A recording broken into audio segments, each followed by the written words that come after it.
especial de aniversário de Bragança Paulista. Hoje conversamos com o historiador José Carlos Chiaron. E como falamos no final do primeiro bloco, a história da linguiça bragantina. Bragança tem essa marca até hoje da tradicional linguiça bragantina. Como surgiu essa história de Bragança Paulista, terra da linguiça? Eu tenho visto por aí que muitos historiadores aí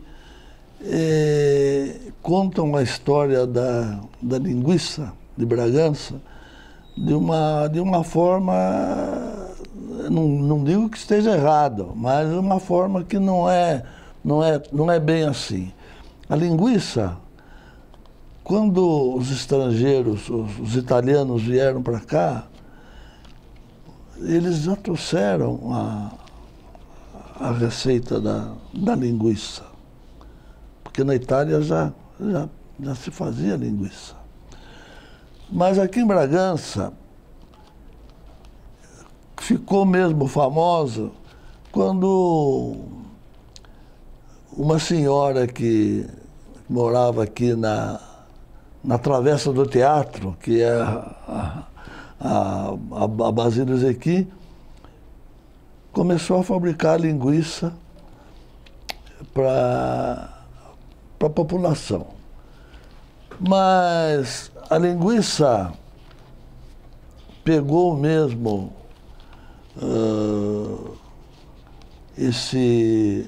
digamos, a linguiça pegou como é que vocês chamam? Essa marca, né? Que é uma marca, é uma referência. É uma referência, pela tradição, a história da qualidade da linguiça. Em razão do seguinte, Bragança tinha, naquela época, antigamente, tinha mais de 100 depósitos de fumo e de fábricas de banha. E tinha muitos representantes comerciais que vendiam esses produtos, né? A banha e o fumo em corda, iam longe. Como havia carne nos açougues né, em quantidade, começaram a fazer linguiça e levar, por exemplo, o representante ia viajar um cliente, que era um cliente bom, ele fazia uma gentileza e levava 1 quilo de linguiça. Aí o freguês gostava e já pedia para trazer. Então começou um comércio da linguiça. Imagina você que transportavam até linguiça, tinha uma ônibus, que naquele tempo chamava Jardineira, que fazia de Bragança a São Paulo e vice-versa. Os empregados da empresa levavam diariamente jacás com linguiça para entregar em São Paulo, em bares e restaurantes que compravam a linguiça. Então, ficou famosa a linguiça de Bragança.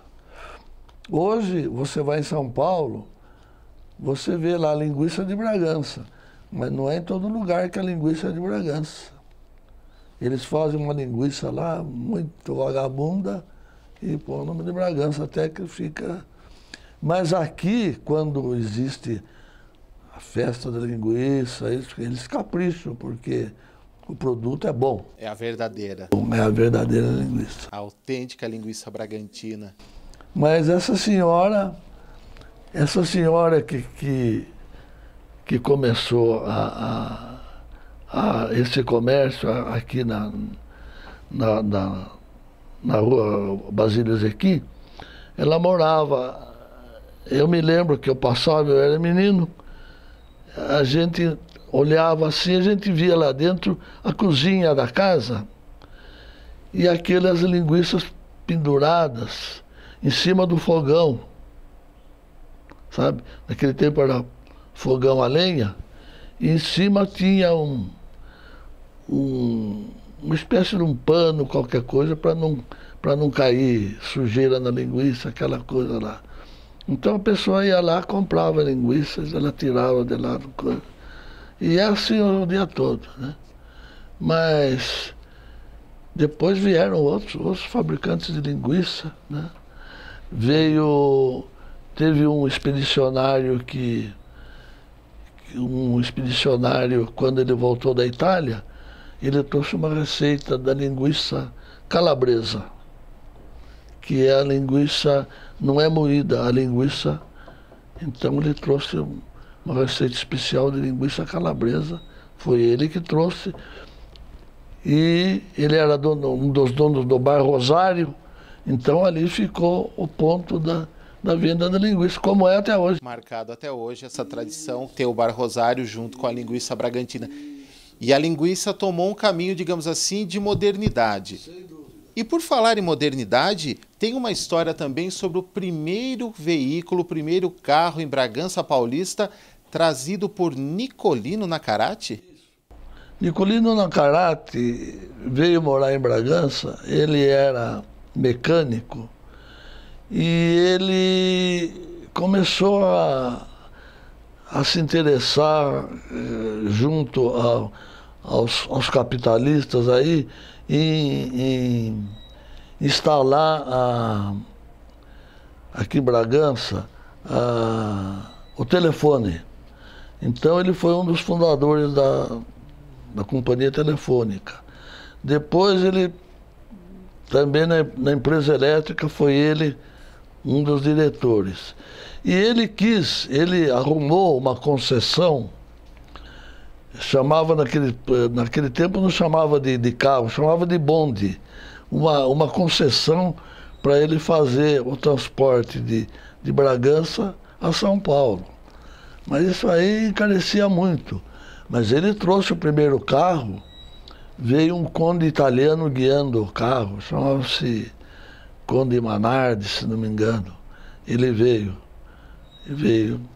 Foi o primeiro carro que veio em Bragança, assustar o pessoal com aquela buzina estridente, né?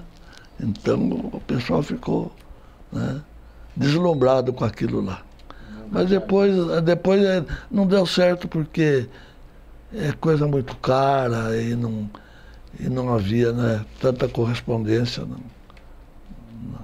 naquele tempo, né, como hoje, né?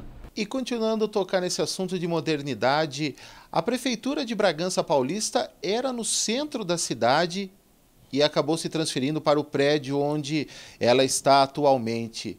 Aonde que era esse prédio da Prefeitura no centro da cidade? A Prefeitura de Bragança era no centro da Praça José Bonifácio. Era a Prefeitura na parte de baixo e a Câmara Municipal na parte de cima. Ali todos os serviços municipais estavam, porque o prédio era muito grande. Mas Bragança não é um povo muito... O povo bragantino não é muito conservador. O prefeito que veio aí achou que o prédio estava muito feio para ficar aí na praça, aquela coisa. O que ele fez? Ele mudou a prefeitura daqui, ele reconstruiu o mercado municipal, mudou a prefeitura para cima do mercado. Na parte de cima do mercado, ele mandou demolir o prédio aqui. Foi demolido o prédio. Um pecado que fizeram, porque esse prédio, se fosse assim, aquelas igrejas que tem em Minas, em Ouro Preto, já tinha caído tudo, se fosse... Só para situar quem não conhece muito bem, a Praça José Bonifácio, que é a parte ali de trás da Igreja Catedral, né? É, porque antigamente era tudo Praça José Bonifácio. E depois, como morreu o prefeito, na época, o Raul Leme, e ele morava ali na Praça José Bonifácio, o prefeito que entrou achou por bem dá o nome de Praça José Bonifácio naquele trecho da igreja para baixo, conservando Praça José Bonifácio da igreja para cima. Praça Raul Leme, Praça José Bonifácio. E do Mercadão, a prefeitura? Do Mercadão, aí a história é interessante. Ali onde era o Teatro Carlos Gomes, ficou um colégio diocesano de padres agostinianos. E esses padres ficaram muito tempo em Bragança e compraram uma fazenda, chamava Fazenda do Zago, ao lado ali do estádio do futebol. E então eles compraram ali e fizeram um seminário ali. Fizeram um seminário. Mas, com o decorrer do tempo, entrando o prefeito Zé de Lima, ele fez negócio com os padres e comprou. E comprou onde tem hoje a prefeitura, né? Ali ao lado onde existe uma sala de reuniões, era a capela. Era uma capela, né? Hoje não tem mais. Mas ali... E os padres puseram o seminário em outro local, né? Mas ali não tem mais nada. E agora hoje é a sede da prefeitura. Isso. E a prefeitura ainda tem um terreno mais nos fundos, que fazia parte desse terreno vendido, né? E vai até a Avenida Norte e Sul, o terreno da prefeitura. Uma área bem extensa. Dando sequência a essas questões sobre a Bragança mais antiga, o município teve vários cinemas também? Ah, sim. Bragança Paulista começou com o Teatro Carlos Gomes. O Teatro Carlos Gomes não era cinema, era um teatro, né? Mas existia o Cine Teatro Bragantino, que foi no começo do século XIX,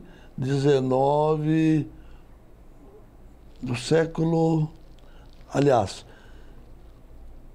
foi no final, foi em 1880 e pouco que foi construído o Cine Teatro Bragantino. O cinema era interessante. O cinema as cadeiras eram tudo de palhinha, então você tirava a cadeira, você punha onde você queria. Como o cinema veio no começo do século, mas não era falado o cinema. E as máquinas esquentavam muito. Então eles passavam uma parte da fita, desligavam a força e passavam uma água na tela para lavar, para não ter perigo de pegar fogo no cinema. Esse foi o primeiro cinema que teve aqui. Cine Teatro Bragantino, que foi até o ano de 1939, mais ou menos, ele viveu. Nesse meio tempo, em 1912, foi construído o Cine Central. Cine Central, que é onde tem o Banco Itaú hoje. Cine Central. O Cine Central, depois de um ano de construído, pegou fogo. Aí pegou fogo e tal, mas reconstruíram o cinema, né? E ficou ali. Então havia o Bragantino e o Central. Quando foi mais ou menos na década de 40, os filhos do que era dono do Central, que já havia falecido, construíram outro cinema, chamava-se Cine São Luís, lá na Rua Coronel Teófilo Leme, onde hoje tem uma loja grande, que foi a casa da sogra ali, foi... Eu acho que quem mora em Bragança há muito tempo deve se lembrar. Então ali fizeram o Cine São Luís. O Cine São Luís, nesse meio tempo de Central, São Luís, o Bragantino havia fechado, ficou Central e São Luís. Um grupo de brigantinos construiu o Cine Bragança.